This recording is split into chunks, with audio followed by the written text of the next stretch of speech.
15-тото издание на меѓународната ликовна колонија Дрен се одржа во НЦК Марко Цепенков Прилеп во периодот од 17 до 23 2023 година.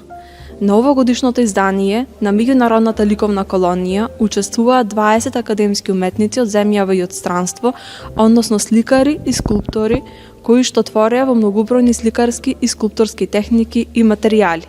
Александра Димитрова, Благојче Наумовски Бане, Верче Николовска, Габриел Димитровски, Дамјан и Елена Ѓуров, Елена Димова Пантерик, Маја Ралева Миладиновски, Маја Танева, Маријан Стојановски, Методи Исков, Мирјана Крстева Масети, Павлина Боботанова, Славица Танеска, Славчо Павловски, Стефан Анчевски, Тони Чатлески, Филип Јовески, Филип Перески и Филип Ристески.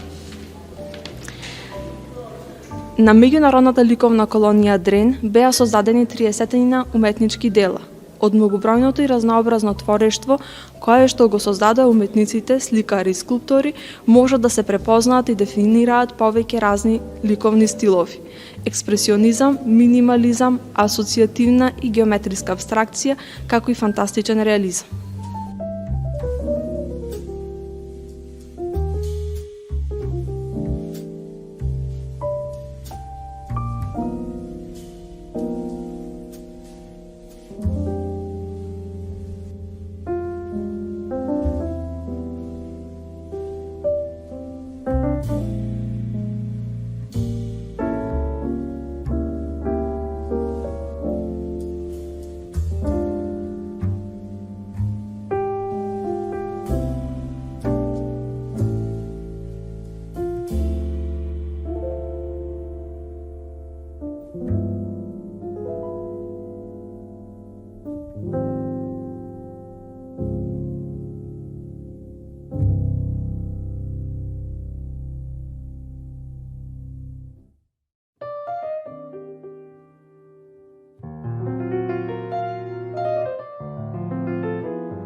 Thank